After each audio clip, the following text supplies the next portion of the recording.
आपने कभी सुना है कि किसी शिक्षक का काम बच्चों को पढ़ाना नहीं बल्कि सड़क के कुत्तों को पकड़ना है? सुनने में यह जितना अजीब है उतना ही डरावना भी। बीते 24 घंटों से दिल्ली के गलियारों में एक खबर आग की तरह फैल रही है। दावा किया गया है कि दिल्ली सरकार ने शिक्षकों को डॉग बाइट्स रोकने की ड्यूटी पर लगा दिया है। लेकिन क्या यह सच है या यह लोकतंत्र के सबसे बड़े मंदिर यानी स्कूल को बदनाम करने की एक गहरी साजिश?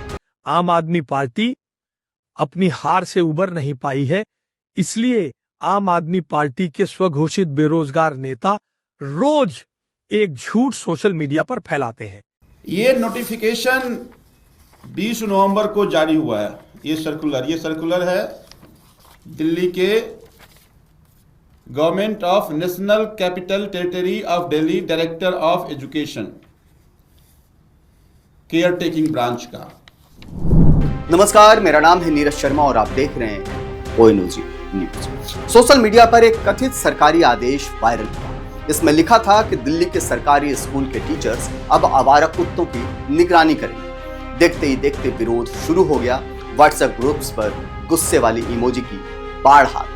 लेकिन जब हमारी टीम ने इसकी पड़ताल की तो सच कुछ और ही निकला। इस फर्जी चिट्ठी में शिक्षा निदेशालय के नाम का इस्तेमाल किया गया। मकसद साफ था, शिक्षकों में डर पैदा करना और सरकार की इमेज को खराब करना। सवाल यह कि आखिर कौन है वो मास्टरमाइंड जो दिल्ली के एजुकेशन मॉडल पर फेक न्यूज का कीचड़ उछालना चाहता है। मैं उन्हें खुले रूप से चुनौती देता हूं, अगर ऐसा उनके पास कोई ऑर्डर है तो अपनी सोशल मीडिया पोस्ट पर डाले। इस प्रकार से सनसनी फैलाकर दिल्ली की जनता उनके साथ आने वाली नहीं है। कल आशीष सूद जी चुनौती दे रहे थे कि कोई आदेश दिखा दिया जाए, ये खबर ऐसे ही चलाया जा रहा है। तो आशीष सूद जी, ये आपके विभाग का ये आदेश है। फर्जी चिट्ठी सामने आने के बाद दिल्ली का शिक्षा निदेशालय भी चुप नहीं बैठा। जैसे ही यह झूठ फैला, सरकार ने बिजली की रफ्तार से एक्शन लिया। निदेशालय ने साफ कर दिया कि ऐसा कोई आदेश जारी ही नहीं हुआ। इतना ही नहीं, अब इस मामले में पुलिस कंप्लेंट तक दर्ज करा दी गई। पहला प्रहार, एफआईआर दर्ज। अफवाहों के उन सौदागरों की लिस्ट तैयार हो चुकी है जिन्होंने इस फर्जी चिट्ठी को वायरल किया। पुलिस अब उन कीबोर्ड वॉरियर्स की पहचान कर रही है जिन्होंने समाज में भ्रम फैलाने का काम किया। दूसरा वार, आईटी एक्ट का शिकंजा। सोशल मीडिया के वो तमाम अकाउंट्स और सुरक्षा एजेंसियों के रडार पर जहां से इस फेक न्यूज को सबसे पहले हवा दी गई। डिजिटल फुटप्रिंट्स के जरिए साजिश की तह तक जाने की तैयारी पूरी। तीसरा अटैक, निदेशालय का सख्त संदेश। दिल्ली की शिक्षा व्यवस्था जो लाखों बच्चों का भविष्य संवार रही है, उसके साथ किसी भी तरह का खिलवाड़ बर्दाश्त नहीं किया जाएगा। शिक्षकों के सम्मान को ठेस पहुंचाने वालों को कानून की भाषा में जवाब दिया जाएगा।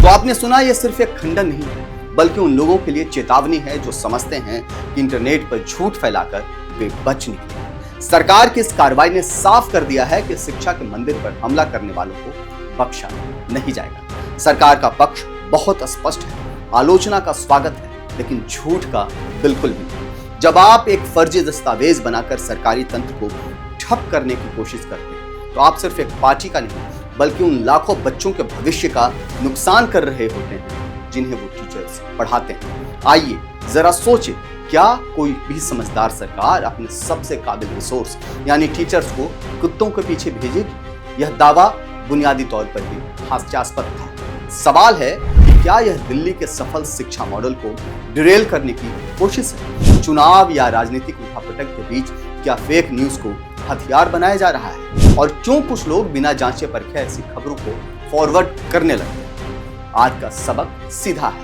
आपका एक फॉरवर्ड किसी की मेहनत पर पानी फेर सकता है। दिल्ली सरकार ने पुलिस में शिकायत करके यह साफ कर दिया कि अब डिजिटल दंगाइयों की खैर नहीं।